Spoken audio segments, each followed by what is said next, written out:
in the next 50 minutes. We actually would like, as we think that this is such a, it's also a very personal story, and you know, Asaad has worked a lot on Syria and the reconstruction of Syria.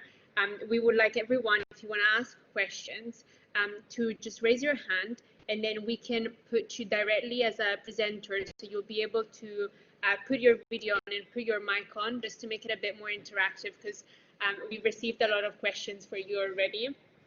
So I'm sure that we'll get a lot more throughout the way. Just to give a bit of background on the session and on Asaad, it's been 9 years now since the Syrian civil war started, and even though the idea of a stable and fair democracy still seems really far away, we can't lose hope, and we can't stop working now. We must continue to fight and prepare to rebuild a beautiful country like Syria, and give the people, its people, a democracy and a new life. So today we want to talk with Asaad, who is a Syrian journalist, civil society and human rights activist, and also a former White Helmet. He was serving, and please correct me if I'm wrong, as a chairman of the White Helmets. No, chairman office manager, not the chairman. I was chairman's office manager. Yeah, there are always small mistakes, but in the White Helmet, so we're really happy to have him here, giving a personal perspective, a very personal side of the story. So we're going to tackle more of a personal story, and then jump on to understand what we can start doing from Syria already from today. So I think we can start from the first question, Andrea. I have nothing to add. I think that the obviously first question is, Asaad, tell us a bit about you, and then about your background and how you contributed to the wonderful experience the White Helmets were in such a dark period of history. Thank you so much, and it's a pleasure to be in talking on your platform and reaching out to this amazing audience and participating with also amazing speakers. I saw the agenda, and I'm interested in all of this. I wish I can see it all, and that's what I will try to do. But it's late for me because just 8 a.m. here.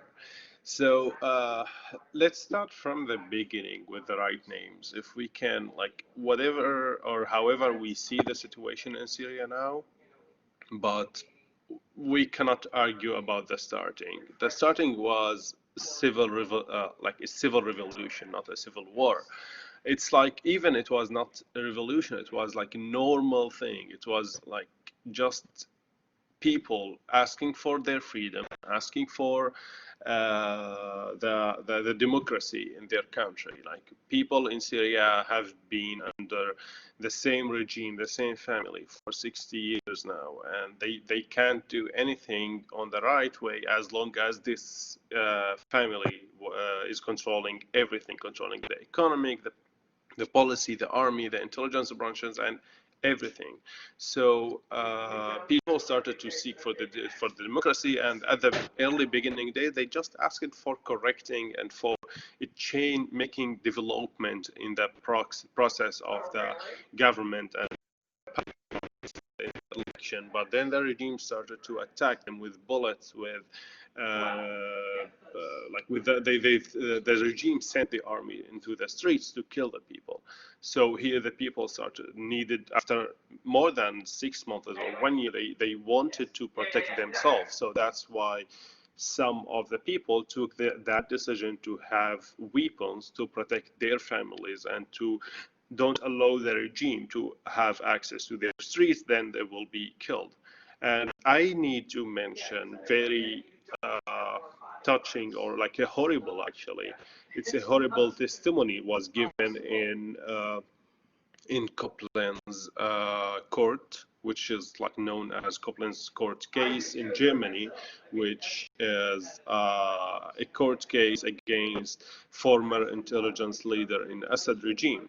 And 4 days ago there was a session, and the one of the guys who is giving testimony, he was working in the burying the dead, people around Damascus, and he, like, in his testimony, it shocked everyone in the court and everyone who can read it. It will be translated to English soon, I hope.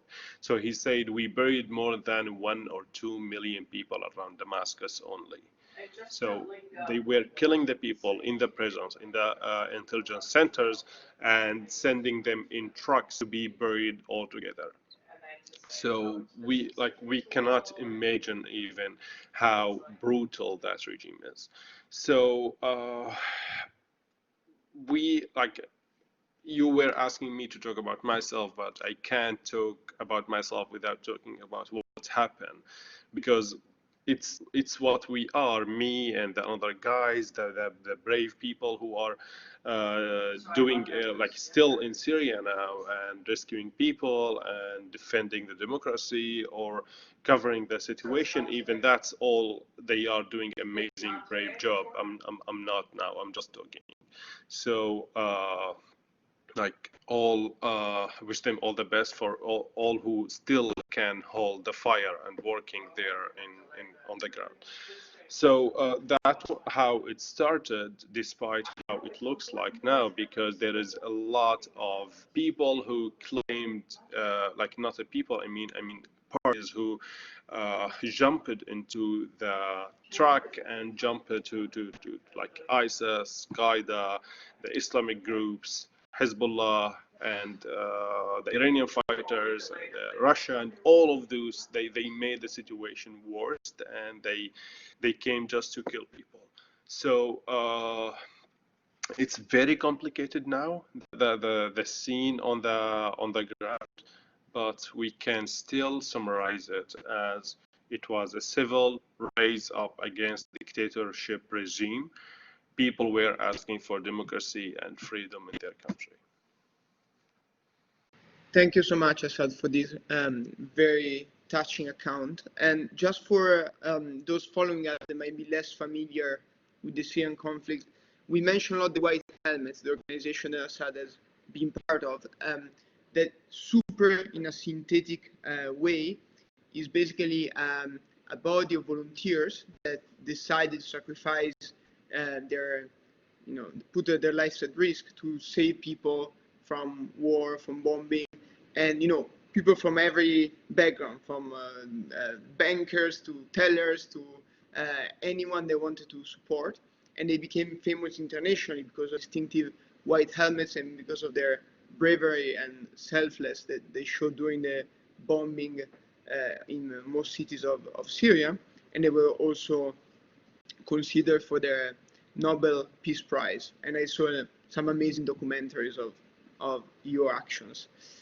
Having said that, sorry, Laura, please go. No. I was gonna say, because of course you said now you said that you're just talking and you're just explaining it, but I can imagine what impact joining the White Helmet must have had in your life, both in terms of personally, because of course it's not a decision that one takes lightly, but also because we saw that, for example, you were even attacked personally in Istanbul after a series of threats. So what kind of impact has had this decision in your life? Sure. So I joined them in I joined them in 2017, and for the record, I left them in early this year, in March this year. So I worked in those 3 years on different levels. I was first media and advocacy. I was running the media and the advocacy for the organization, and then after 1 year, I become the chairman's office manager working in the White Helmet. So of course, that gave me a lot of experience, a lot of knowledge, a lot of also when you meet with people who are working on the ground, about the volunteers who are rescuing the people, you think about what are they doing, and how people like those can.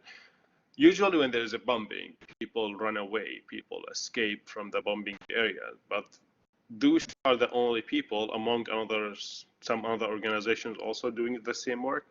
But those kind of rescuers, and that's why they call them the first responders, they go directly to the bombing areas. So they are putting their life on the edge of the danger, trying to save other people, or even sometimes they just saved a horse last night, and you can see it on their page. So like it's to save another soul, and that's why they say when to save one person is to save all the humanity.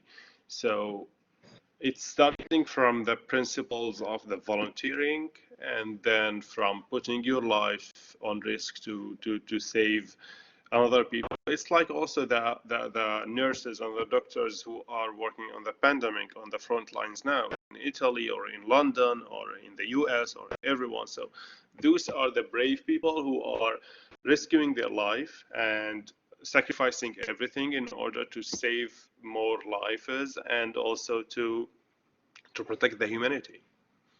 So yeah, it's really it was really a big experience for me and a big place to learn a lot from those people. Thank you so much, Asaad. And sorry if we kept on going back to your background, but it's very, very inspiring. No, sure. Hope they can do a fraction of what you have achieved. So let's think more about democracy and the future of the Syrian struggle, as well as any struggle that can be somehow linked to what's going on in Syria. So obviously, we all know that for a democracy to really become a democracy, peace is needed. And as Laura said in the introduction of this session, we are still quite far away from achieving that in Syria. And it seems like the tunnel is not yet reaching an end. So we wanted to ask you, what do you think about the future of Syria, very simply, and if you see a hope for democracy building and maybe a peaceful transition of power, obviously not in the very short term, but like soon enough to be positive about it. Yeah, actually, as you said, sooner or later. So sooner or later, there will be a regime change in Syria. Let's start from like detailed things. So sooner or later, there will be a regime change, changes in Syria, because this kind of regime cannot stay longer. Like this regime is not able to, I will not say run a country. They are not able to run a village. We see now how critical the economical situation in Syria, and the regime is climbing. It's because of the sanctions. No, it's not because of the sanctions. I'm working on the sanctions with the emergency task force, and we know exactly what does these sanctions mean. This sanctions is only sanctioning the military operations, the fund to the military operation. They are not sanctioning the health consumer. They are not sanctioning the food. They are not sanctioning the good things. They are sanctioning the military support to stop the military machinery in the regime area. So that the regime in Syria looks like this now, because of the families, Makhlouf, Shalish, al-Assad, and those families who are controlling the economy. Just the uncle of Bashar al-Assad died a few days ago, and he had a wealth of $800 billion, like just to one person. So like he's in Russia, he has like the biggest companies in Syria. Actually, he doesn't own companies, he owns economic. He owned the economy. He owned like the governmental things. So that's why he made all this wealth. So that kind of regime cannot run economy, cannot run even army. Like we saw a lot of defection in the army. They cannot run a health sector and anything. So that's why the only reason the regime is still in power is because Russia and Iran are supporting him. So how long can they do that? We see now, like people in the regime areas are starting to talk why, like there was a fire in the regime areas, and the Russians were not able to extinguish it. They didn't send anything. Meanwhile, when there was fire in Israel, the Russians sent planes to extinguish it in like few hours. So how long the Russians can still support the regime, we will see. So that regime will leave sooner or later. But the question is, what after the regime? What after the regime will leave? Of course, it will not be like a magical touch to have a democratic country or like a civil society or anything, because no one is allowing the civil society now. We have just a few efforts of some brave guys and brave organizations who are working on the civil society sector, and some failed, some succeeded, and we hope we have more succeeded organizations and more succeeded efforts in that sector. But it's not easy for a country and for that kind of population to have to switch to the democracy in just like one night when the regime fell. No, we will have a lot of mess, we will have a lot of problems, we will have a lot of militias we have to deal with. But what I can be hopeful about and what I can be optimistic about is those kind of people, those kind of like brave civilians who resisted Al-Qaeda even in Idlib. We saw a lot of demonstrations against Al-Jolani and Al-Qaeda. We saw organization like Al-Raqqa Tuzbah Bisamt, Raqqa is being slaughtered silently. They resisted ISIS inside their territories. They were filming them, they were taking photos for them and exposing them. And that played a big effort in the civil rising against ISIS and all the defense against ISIS. So like those kind of people, we are all hopeful, and they can make us optimistic that if the next regime will come as bad as this regime, they will not accept it. So for people who resisted the regime, and for those people who resisted all kind of militias and all kind of dictators, they will not be silent if another dictator will come. That may take time, that may take efforts, that may, like, we may lose more years, but we will be optimistic about the people themselves, not the next regime. And when the next regime will see those kind of people are not being silent on their behavior, they have to develop it or they will be changed. That's why maybe in the future, we hope it's like the near future, to have a better regime serving the people, not serving the international aims. Thank you, Asaad. I think one point that you touch upon, and I see that Omar asked a very similar question to one that we had in mind. We know how important a lot of times, we always say the international community has to act, the international community has to help, right? But we've seen in Syria that when the international community has tried to help, as in a country like Russia, the situation not only has not improved, but it has actually... Russia is an international community. Sorry for interruption. Russia is not an international community. Russia is like a criminal country sending troops to Syria to kill the Syrian people. Government. Exactly, but we've seen it, and you have a very fair point, because we've seen something very similar happening in a lot of countries in the Middle East. So my question to you is, how do you, if you see the support of the international community coming in, how do you see that developing and supporting perhaps the reconstruction of the country? In a positive way, yeah. Basically, right? Not taking Russia out of the picture for the reconstruction. I think you're muted. Yeah, sorry. Yeah. So you reminded me of something happened in Obama's administration when there was a meeting by John Kerry with some civil society organization and the Syrian civil society organizations. And John Kerry, by that time, he was the Secretary of State. So he say, when they asked him to, like, you should do something to stop the killing in Syria, to stop the atrocity in Syria. He said, yes, the international community should do something. And then they said, you are the international community. Who is the international community? You're asking the international community to do something. So actually, there is two things the international community can do. Can do one of them, one of it at least.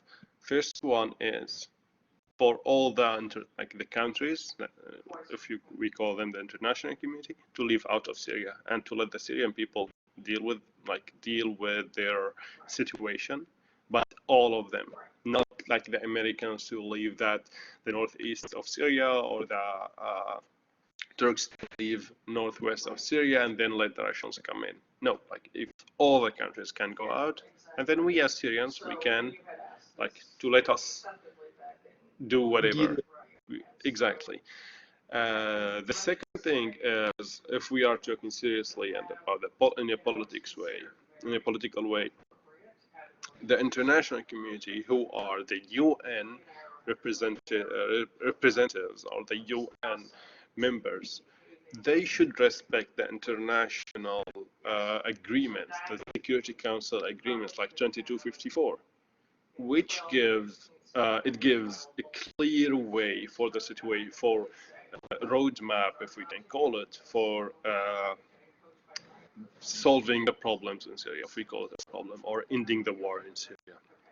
It says that in Syria they need to do political, starting with it's a tree. They call it the tree baskets, as the Mistura called it. So it starts with political transition, which is changing the current regime, and also including this part. They says that anyone who make obstacles toward the peace process, he should be eliminated on the side, not to be engaged in this. That means Bashar al-Assad, who is the head of the regime, who millions of people demonstrated against him, and they said, we don't want him, he cannot be part of the next regime. So the UN 2254 say, starting with political transition, and then constitutional committee joined by the two sides, the regime and the opposition, and then elections according to the new constitution to move to the new Syria. But the international community, just to run around and to waste time and to go out of the blue, started from the middle, started from the constitutional committee in illegal way. They created the constitutional committee instead of being according to the resolution which they made in the Security Council. They say they made it from, not from the Syrian people. They made it according to the country's needs. So it was 30% from Turkey, assigned by Turkey, and 30% assigned by Russia and Iran, and 30% assigned by the UN. So those people doesn't represent the Syrian people, but they represent the aims of the goals of the countries who assigned them. In 2254, it says the Constitutional Committee should be formed by the transitional government after the political transition. So that's a big violation for the Security Council resolution, which they accepted it and voted on it. So the only thing which we need from the international community is to respect the international resolutions, to respect the Security Council, and to push to implement it. But we see no efforts, not from the Americans, not from the Europeans, not also from the Russians, to push the regime to accept the political transition or to accept the Security Council resolution. If I was the regime now, I would accept to do the Constitutional Committee, because the regime not even engaging in the Constitutional Committee, which is nothing, because in Syria our problem is not the constitution. Our problem is in the non-democratic way, or our problem is in the implementation of the constitution, and who's supervising the implementation of the constitution. Yeah. Who are those in Syria? It should be the people, it should be the parliament, it should be the government, but in Syria it's all being implemented and monitored by the intelligence and the army. and this is our problem. So our problem is not in the constitution. And it's a very good comment, because I think that before, when you mentioned Russia, I think that it's a very similar situation. Russia doesn't have a problem in the constitution. I mean, they change the constitution when it's convenient for Putin, but like the problem is in everything else, how the state is run, how authoritarian power is concentrating in a few people. But there's a very good question from Cologne in the chat that links a bit to what you were saying before. Because you mentioned the UN, and obviously the Security Council should be one of the organs taking a stance here, but it's composed by countries like Russia and China. They are massive human rights violators. So how can we expect them to take some, meaningful stances or be of any use in such a context? Sorry, can you repeat that question? Yes. How can the Security Council have a meaningful role in the Syrian pacification when China and Russia sit in it, and they are massive human rights violators, so it's very difficult for the UN itself to play a role when the body is so distorted. So that's why I said 2254. 2254, there was no veto. There were no veto from the Russians or from the Chinese on it. So there was acceptance for that resolution. So they can start from it, and if any member doesn't accept to implement it, then the Security Council can move to the paragraph number 8, which is using the power to implement the Security Council resolution. So that's why I say the 2254. But also there is always ways, even if they want to do something out of the Security Council, like if someone uses the veto to do something out of the Security Council, like the General Assembly, or another ways also. To protect the civilians, you don't need permission. That's what I believe in. You cannot say, I need a permission to go and save people.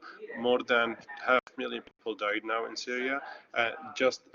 Like when the number was just few thousands, the countries were saying, we don't want to intervene because we don't want a war to kill more people. But now, because they didn't intervene, we lost more people. The Syrian regime used the chemical attacks, used the bombed barrel, used everything. The Russians said many times on the media that they are in Syria to try to do experiments for the new weapons they are producing. So they turned Syria to be a field of experiments for them. So that's why someone should stand and say to the Russians, stop. And to the Iranian militias who were put on the sanction list and on the terrorist list, as like there is no difference between the IRGC and ISIS. So the international community moved against ISIS, but they are not moving against the Iranian militias. And we see how they ruined Iraq, ruined Syria, and now look what's happening in Lebanon. It's like the only shared thing between the countries is the Iranian power, the Iranian influence. They don't believe in politics. They use politics to stop any country from developing themselves, and they just want to draft and to draft the guys of those countries to use them in another cross borders fighting areas like Yemen now. Thank you, Asaad, for this. One point that I wanted to hear more from you about. I know when I asked you about the future and what the future looks like, and you said, it looks like built by the Syrian people. And so I know that also this is where you're working now, now that you're in the US. So I wanted to ask you the work that Syrian people outside the country are doing and can doing to protect democracy, to strengthen democracy, and to rebuild democracy for the future of the country. Yeah, I would say a lot of people who tried their best inside Syria to do something. Like there are two kind of people who are outside now. if we are talking just about the pro-revolution. So there were some people who were already outside of Syria, and then when the revolution started, they tried in all how they can to support the revolution, to support the people, to be their voice, and to talk to the media or to lobby, or like the Syrian community in the US did fundamental work on that, in UK also, and in other country.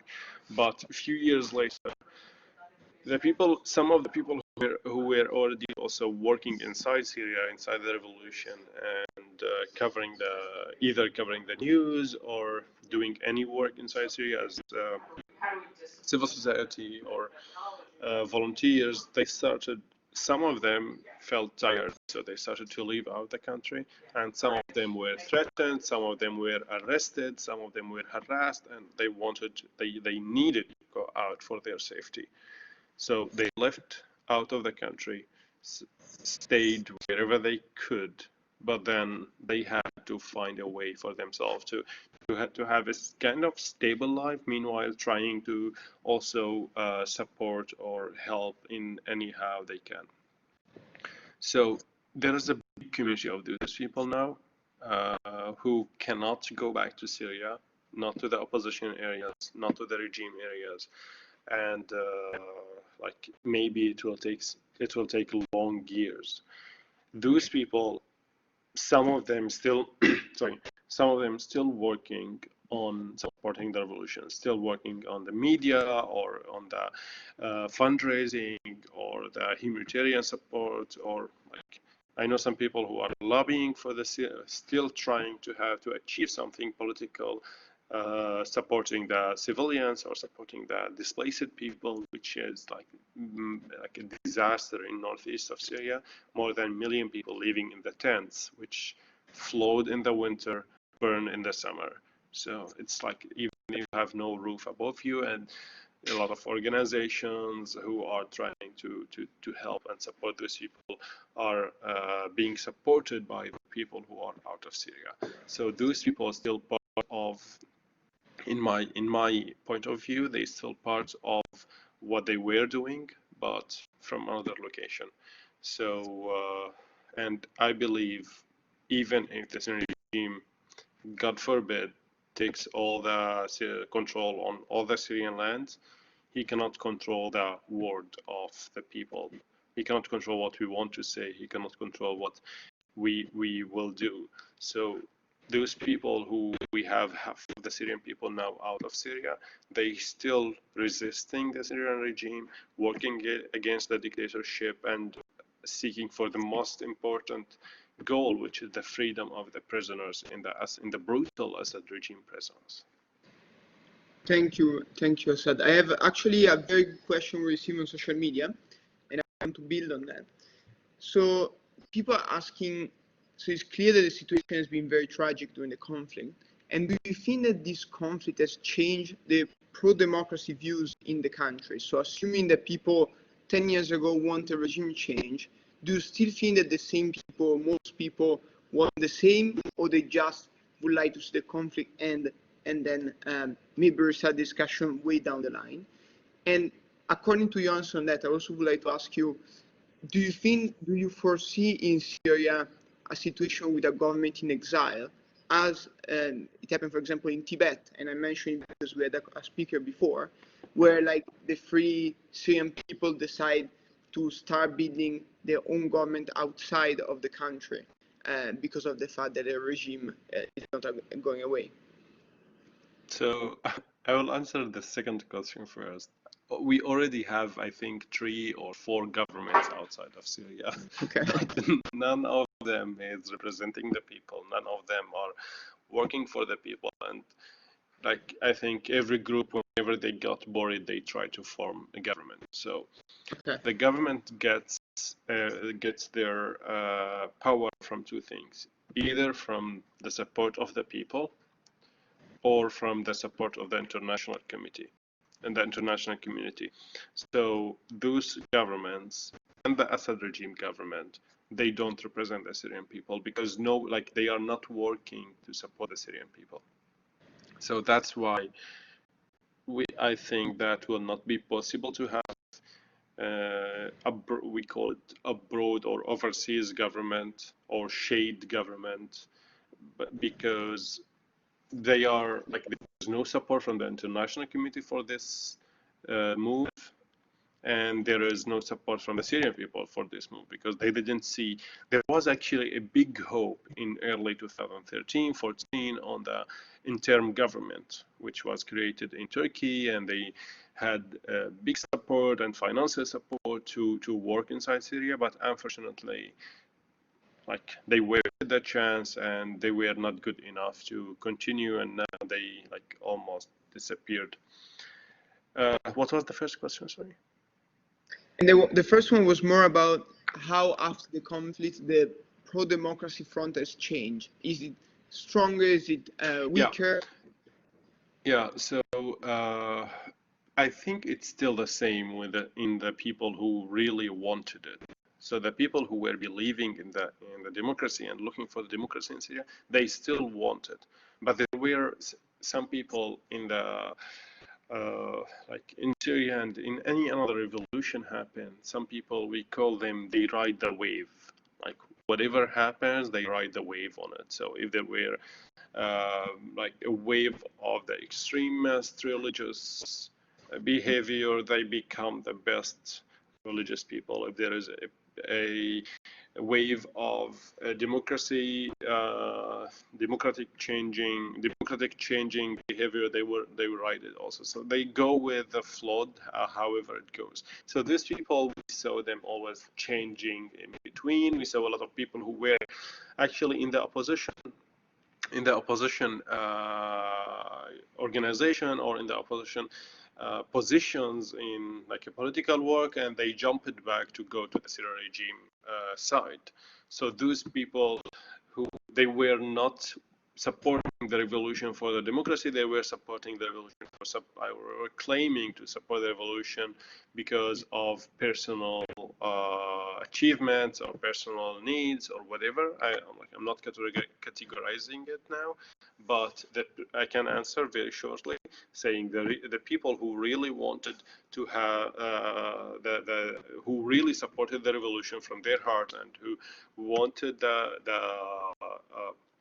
democracy and freedom to come to Syria, they still believe in that. Otherwise, we could saw the regime controlling all the areas now. But because those people are resisting, and because the people, like a small example about it, since 2015, like mid 2014, the Syrian regime, backed by the Russians and the Iranians, they started to take over the cities in Syria, like Hama, Homs, Damascus countryside, and like Dar'a, Quneitra, and those areas.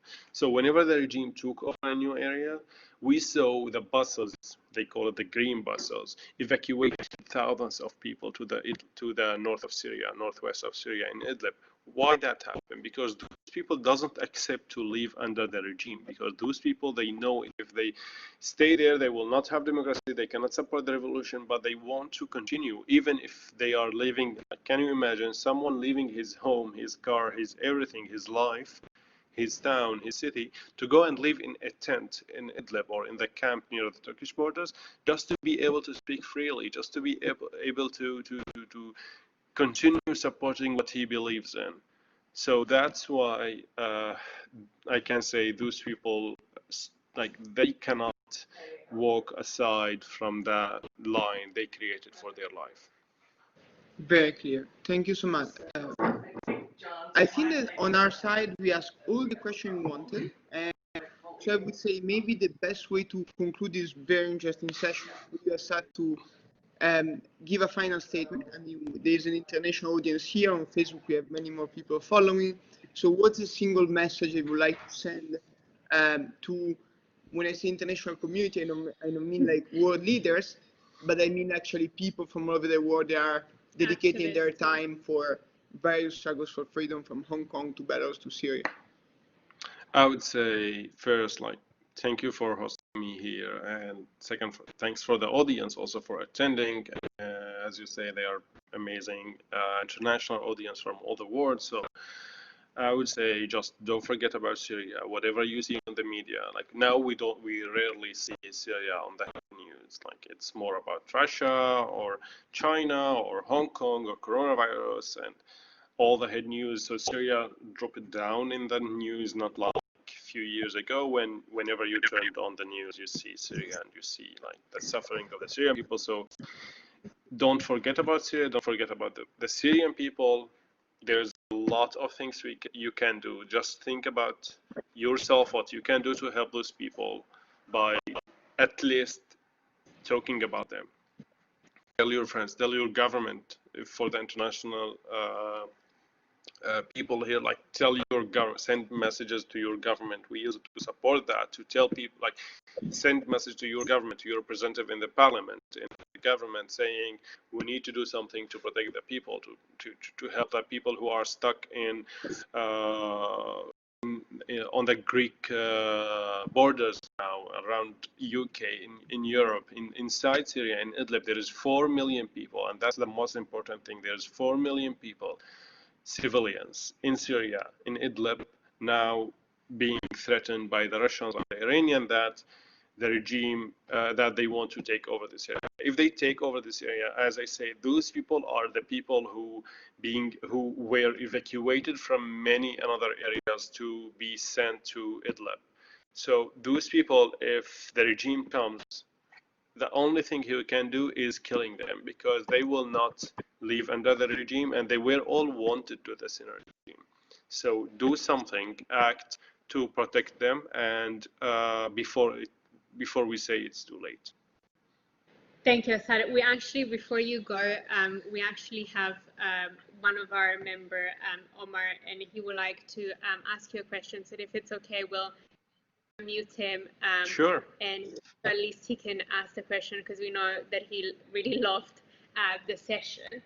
So we're asking our team to unmute Omar. I don't know if no, you have to do it from here. I'm on the speaker. Sorry. Technical. Sure. Management. And Omar is a wonderful member from Spain. And we know that he loved the talk a lot. We saw a lot of social media posting during the talk. So we just wanted to give him the possibility. Sure. To ask it directly. And okay, hi everyone. Yes. Yeah. First of all, thank you to all the now organization for this amazing event of the Freedom Marathon, because it is really, really lovely. And thanks to you for like this amazing discussion about Syria that I think is really, really important to talk about. I have two questions for you regarding this topic. One of them, what do you think about how European Union and Western countries in general are acting, seeing that in the past, when, for example, Iraqi people suffer the war, people who went to Syria to try to refuse were received in their own homes, and now we are seeing that around Amman you can find a camp with thunder and thunder of Syrian refugees, and when they come to Europe, they go international politics, international president discuss between them to just place 10% of the people who are for example, in neighbor countries like Jordania. How do you see this? Other question that I was going to ask you: how do you see the situation now in Lebanon with what is going on with Hezbollah and the bomb, the destruction that happened a few weeks ago? It's going to affect how Hezbollah can act in Syria, and how the regime is going to of Saddam is going to control the situation in Syria. And final question, just for, how do you think it's going to be Syrian people in 10 years after this war happens? And how do you think Syrian people can recover their own identity and their own way to live in peace? Thank you so much. A lot of questions. Thank you, Omar. I need another session to answer it, but I will try to give like sorry for the many questions, because I was. No, Omar. It's really important points. Thank you so much, Omar. So I would say you mentioned the European Union and the European people. We have like the European Union, the European people since 2011, they supported so much the Syrian people. We saw amazing solidarity from the European people in Germany, in Spain, in Italy, in Greece, in Netherlands. Of course, there was some problems. Of course, there was some people like racism is everywhere, and you cannot have perfect. We are not living in a perfect world, but we saw a lot of a campaign, solidarity campaign, supporting the Syrian people, trying to protect the civilians. Just last week, there was a big campaign in front of the German parliament, asking to save the people who are stuck, who were stuck in the border with Greece, and asking to to push the German government to bring them in. The European governments, at the beginning of the first few early, like in the early years of the Syrian revolution, I think they felt shy from keeping the relation with the regime, and then when there was the chemical attacks, they felt they have to cut the relation with the Syrian regime because of he's using the chemical weapons. But now, unfortunately, we are seeing some European countries are trying step by step to reconnect with the Syrian regime, let's say, in a way or another way. They are starting thinking to open consulates and recognize the Syrian regime again, which they said many times it's an legitimate regime. So we hope that the European people can make a pressure on their government to don't allow them to do that, because the people in Europe can make a change, not like the Middle East or not like Syria. And so yeah, those were the 2 points. And about the last point, when he asked it about in 10 years, I hope it's in less than 10 years we can be in a better situation. I hope tomorrow we can be in a better shape and a better place and a better country than what's happening in Syria now. Even if not me, the people who are in Syria who cannot find bread or gas or diesel or anything, if the situation can be better for them. And the situation cannot be better for them if the regime is still in power. So that regime cannot develop, cannot make the life of the Syrian people better. So I hope that happen even tomorrow, not in 10 years. And whenever that regime leave, we will have better life. All of us, including the European people and the international community. Thank you so much, Asaad. I think this is a fantastic session. I know that a lot of people would, want to ask you hundreds of questions. So we hope, we'll be able to do a lot of other events together and explore the topic. But thank you for joining us. And for everyone else online, we're going to be back in just 5 minutes for a very fantastic panel where we're going to hear from 3 speakers from all over the world. So we'll be